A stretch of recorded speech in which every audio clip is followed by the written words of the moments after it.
اسلام آباد میں I F A police اور ضلع انتظامیہ نے ترنور کے ایک غیر قانونی فارم ہاؤس پر کارروائی کی، جہاں سے تقریباً 1000 کلو گدھے کا گوشت برآمد کیا گیا۔ اس کارروائی سے یہ تو پتہ چلتا ہے کہ یہ گوشت کسی بھی ہوٹل یا ریسٹورینٹ میں سیل نہیں کیا گیا۔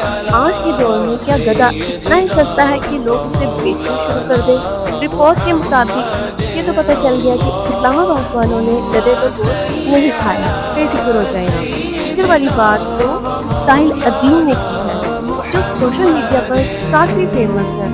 2 سال پہلے انہوں نے ایک بڑی عجیب و غریب بات کی کہ گدھے کا گوشت حلال ہے۔ کہاں سے لے آیا آپ کی بات؟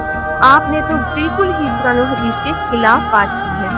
آپ کی کہی گئی یہ بات قرآن و حدیث میں کہیں سے نہیں ملی کہ گدھا حلال ہے۔